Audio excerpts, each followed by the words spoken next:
PBS'in son polisiye dizisi Patience'ın ilk birkaç dakikasında, bir adam para dolu bir zarfı çöp kutusuna atar ve ardından kendini yakarak öldürür. Tüm ipuçlarının şüpheli bir intihara işaret etmesi, yerel soruşturma ekibinin olayı kapatmasına yol açsa da, Patience Evans adlı bir arşivcinin dedektif müfettiş bir Metcalf'a söz konusu kurban ile yıllar önce işlenen başka bir suç arasında daha derin bir bağlantı olabileceğini kanıtlayan bir dosya vermesiyle endişeler yeniden su yüzüne çıkar. Bu noktadan sonra Patience, Yorkshire polisinin bodrumunda saklanıp suç kayıtlarını düzenlemekten, suçların çözülmesinde değerli bir varlık haline gelir. Karakolda kanıtları kataloglayan genç bir kadını bu kadar özel yapan nedir? Patience otistiktir ve duysal hassasiyeti, bulmacaları tamamlama konusundaki doğuştan gelen yeteneği ve nörotipik meslektaşlarının göremediği şeyleri keskin bir şekilde görebilmesi, polis merkezindeki kör noktalara katkıda bulunmasını sağlar. Yine de otizm spektrumu olmanın zorlukları var ve karakterin sosyal ipuçlarından ve düzenli rutinden yoksun olması,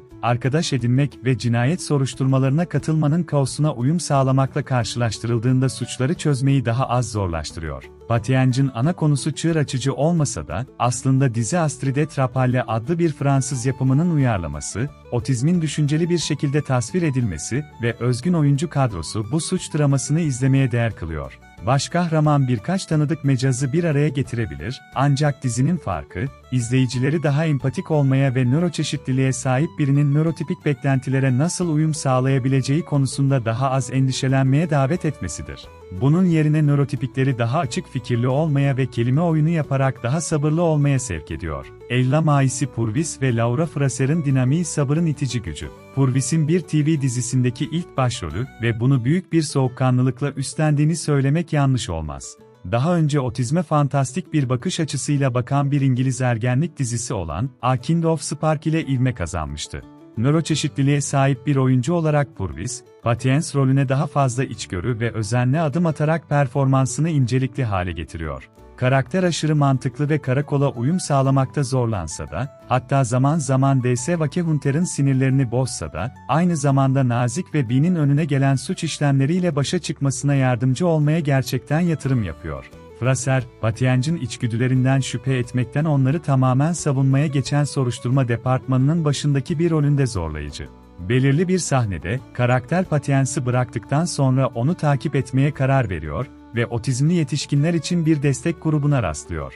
Patience'ın güvenini kazanmak için bazı ayarlamalar yapması gerektiğini o anda anlıyor. İkili arasındaki ilişki birinci sezon boyunca geliştikçe, aralarındaki dinamik dizinin itici gücü haline geliyor. Onların iş dışında da arkadaş olduklarını görmek iç açıcı. Bean'in genç arşivciye olan ilgisi, genç arşivcinin ipucu toplama ve şüphelileri bulma yeteneklerini aşıyor. Dizinin ilerleyen bölümlerinde, Sabır'ın Bean'in kendi oğlu hakkında daha fazla şey öğrenmesinin ve okulda neden zorlandığını ortaya çıkarmasının anahtarı olabileceği anlaşılıyor. İzleyicilerin bu ikiliye yöneleceği düşünüldüğünde, dizi yan karakterlerini geliştirmeye daha az odaklanıyor. Örneğin, D.S. Wakehunter her zaman Bean'in polis merkezindeki müttefiki olmuştur, ancak ikincisinin Patience'a yaklaşmasıyla, aralarındaki bağ çatlaklardan kaymaya başlar. Wake ve Bean'in arkadaşlığı hakkında, günlük olay yeri ziyaretleri ve şüphelilerle görüşmelerinin ötesinde daha fazla şey öğrenmek ilginç olurdu.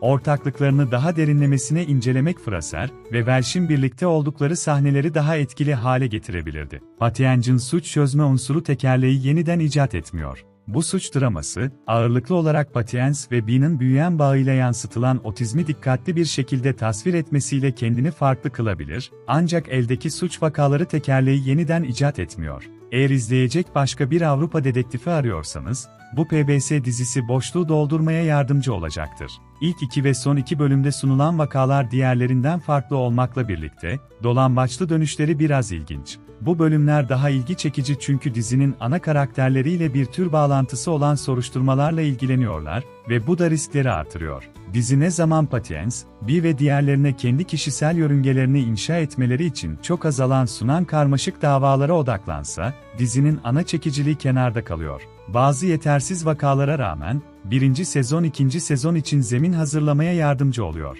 PBS gelmeden önce, dizi bu yılın başlarında Channel 4'te yayınlandı ve kısa bir süre sonra yenilendi. Birinci sezon finali, Patience için hem profesyonel hem de kişisel olarak özellikle heyecan verici bir uçurumla sona eriyor. Sezonun başından sonuna kadar, karakter kendi derisine doğru büyüyor ve gelişiminin ikinci sezonda olayları nasıl etkileyeceğini görmek ilgi çekici olacak.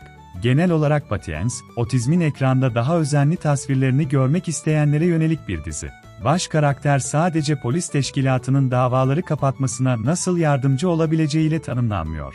Onun niteliklerinin de parladığını görüyoruz ve Bee ile gelişen arkadaşlığı her ikisi için de dönüştürücü oluyor. Onların dinamiği dizinin merkezinde yer alıyor, hatta Yorkshire polisinin her bölüm ele aldığı suçlardan bile daha fazla. Her ne kadar onlara odaklanılması diğer karakterlerin hak ettikleri gelişimi elde etmeleri pahasına olsa da, Patience ve Bee'nin ilişkisi, birinci sezon finalinin yüksek bir notla tamamlanmasına ve Patience'in yayının devamı beklentisine katkıda bulunmasına neden oluyor. Patience 15 Haziran'da PBS'de başlıyor.